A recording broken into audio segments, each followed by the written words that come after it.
es um deine Leber und dass du ganz viel dafür tun kannst, dass sie gesund ist. Und zwar, indem du zum einen weißt, dass Lebensmittel Medizin sind und zum anderen weißt, was es eigentlich mit der Leber auf sich hat. Und wenn du Menschen kennst, die Probleme haben, die vielleicht eine Fettleber haben oder andere Probleme mit der Leber, bitte, bitte teile dieses Video, weil Wissen macht stark. Und wenn du dieses Wissen dann auch noch umsetzt und dann als Prävention gegen Lebererkrankungen vorgehen kannst, aber auch selbst wenn du schon was hast, wieder heil werden kannst. Wie toll ist das denn? Deswegen einfach teilen. Und natürlich freue ich mich jedes Mal über viele Daumen nach oben, über eure Kommentare unter dem Video und dann natürlich, wenn ihr meinen Kanal abonniert.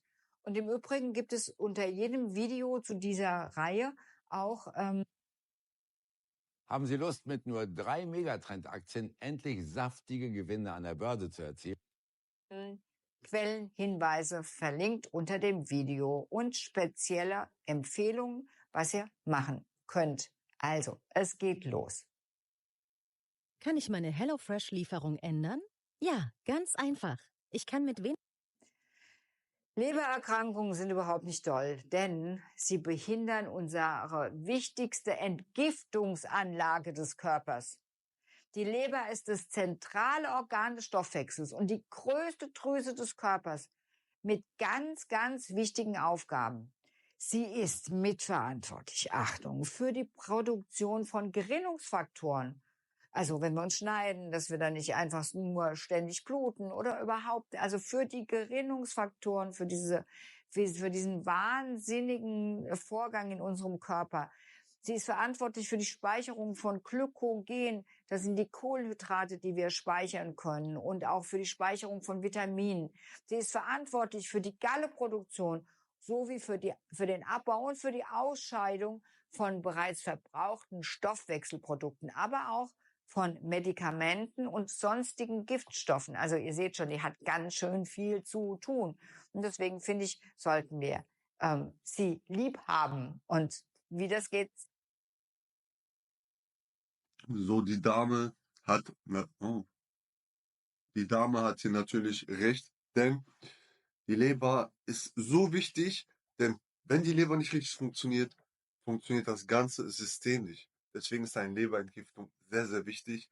Und wie ihr das Ganze machen könnt, wird sie jetzt wahrscheinlich sagen. Ich werde dazu noch was sagen.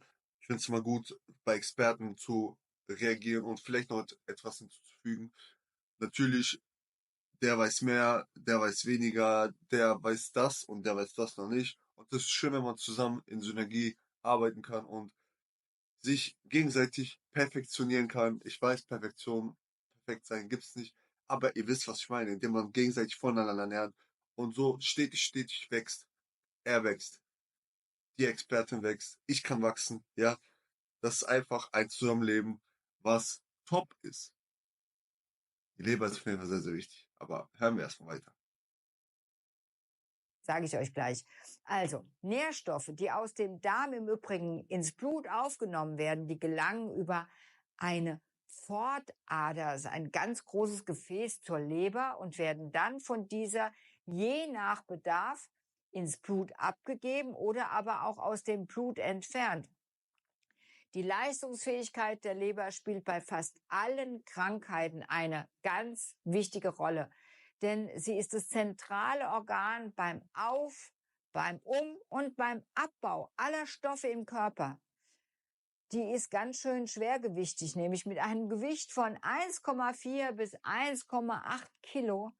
Und jetzt, das ist einfach ganz, ganz wichtig, das müsst ihr wissen, erneuert sie ihre 300 Milliarden Zellen innerhalb von 10 bis 20 Tagen. Das heißt also, du hast in 20 Tagen oder meinetwegen auch in einem Monat später eine völlig neue Leber. Das heißt, du kannst wieder mal alles selbst gut machen für deine Leber. Aber je mehr zuckerreiche Nahrung, je mehr gesättigte Fette und tierische Produkte gegessen werden, desto schneller kommt es zu einer Verfettung der Leber, an der im Übrigen mehr als 30% der Erwachsenen in Deutschland leiden.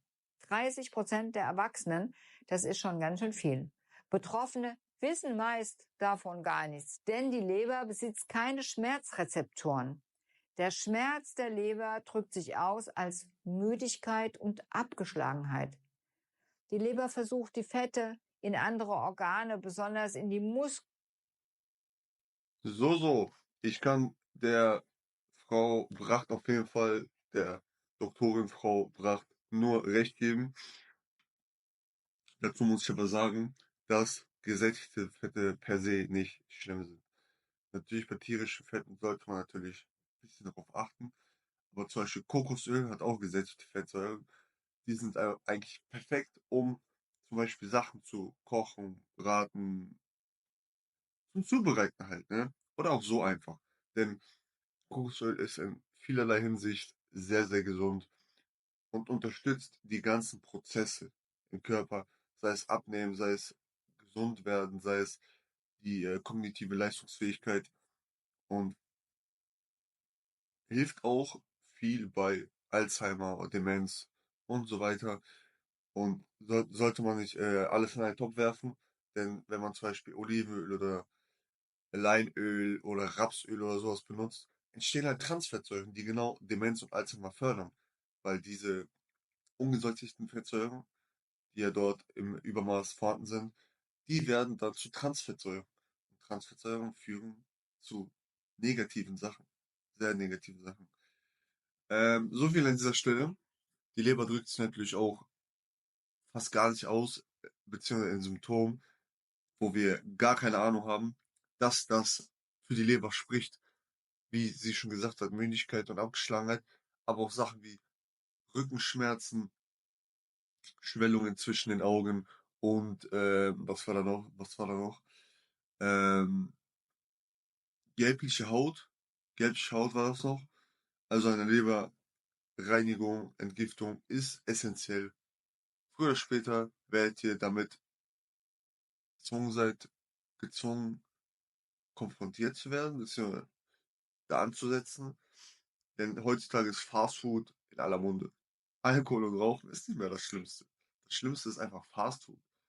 Schaut euch das an, die Leute essen gefühlt nur noch in Fastfood-Restaurants oder kaufen Fastfood ein. Wisst ihr? Also die machen nichts sehr, sehr Gutes mehr selber, sondern verlassen sich auf andere Leute, die irgendwas produziert haben, wo sie dann denken, okay, das ist vielleicht gesund oder es geht einfach nur schnell, ich will meinen Appetit stillen und weiter geht's. Naja, weiter geht's.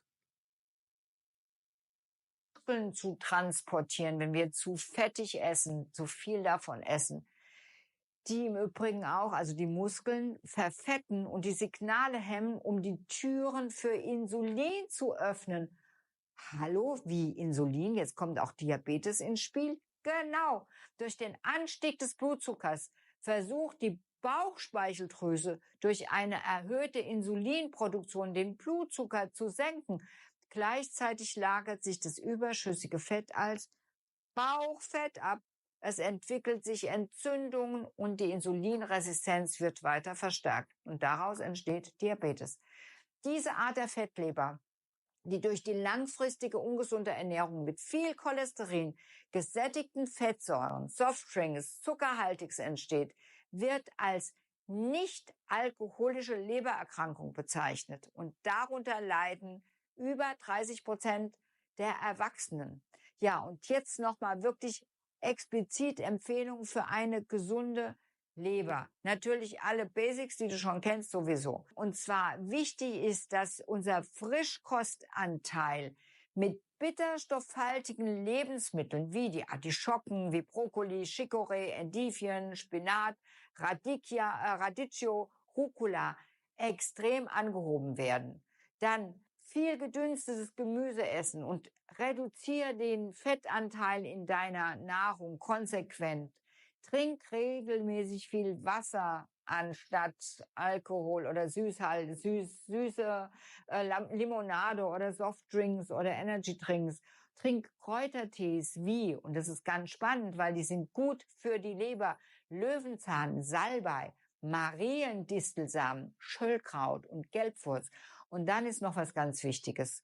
Wenn du wirklich da dich jetzt entscheidest, deine Leber wieder gesund zu entwickeln in einem Monat, dann solltest du täglich einen Leberwickel durchführen.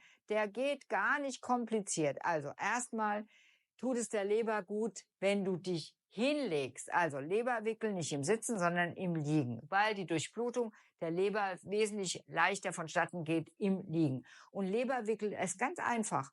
Du nimmst einfach eine Wärmflasche, füllst du mit schön warmem Wasser, dann legst du um deinen Bauch ein Handtuch und wickelst aber die heiße Wärmflasche in ein feuchtes Tuch ein. Damit natürlich du dich nicht verbrennst, hast du ja schon, Gott sei Dank, diesen Wickel um deinen Bauch gelegt.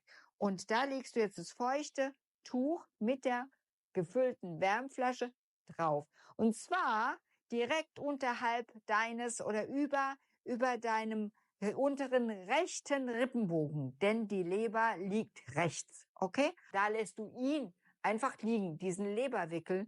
Und was passieren kann, ist, es passiert mir ganz oft, also ich habe keine Fettleber, aber ich mache trotzdem manchmal einen Leberwickel, weil es einfach gesund ist, dass ich mich ganz wohlig fühle und dann einfach da einschlafe und nach 20 Minuten, 30 Minuten ist es genug, kannst du aufstehen und meistens wachst du dann auch auf und fühlst dich gut. Ganz easy und das kannst du auch abends machen, zum Beispiel, ja, wenn du irgendwas dir anschaust im Fernsehen und wunder dich nicht, wenn du dann einschläfst. Ansonsten hüte und pflege deine Leber. Sie betreut dich und begleitet dich dein ganzes Leben lang und hat so viel Aufgaben zu bewerkstelligen.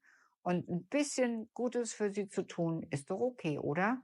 In diesem Sinne, alles Liebe und tu deiner Leber viel Gutes. Bis dann. Ciao. So. Ich kann an dieser Stelle nur die Dinge bestätigen, die sie gesagt hat. Jedoch, wie gesagt, würde ich per se Fett nicht meiden, denn ich esse auch viel Fett, beziehungsweise Fett ist an dieser Stelle nicht unbedingt schlecht, aber heutzutage gibt es so viel Transfettsäuren, Industriefette, die sehr, sehr ungesund sind. Aber, wie das gerade erwähnte, zum Beispiel Kokosöl ist halt nicht direkt ungesund. Das sind halt gesunde Sachen. Leinöl auch oder Olivenöl sind natürlich gute Sachen, die man halt immer noch konsumieren kann. Aber man muss jetzt nicht zum Sonnenblumenöl, zum Rapsöl greifen, die katastrophal sind und so chemisch hergestellt, wo wir denken, okay, Sonnenblumenöl, Sonnenblumenöl, da ist doch nur die Sonnenblume drin, oder? Das Öl wird hergestellt aus der Sonnenblume. Aber nein, das stimmt nicht. Denn das muss so künstlich und chemisch hergestellt werden, ihr glaubt es nicht.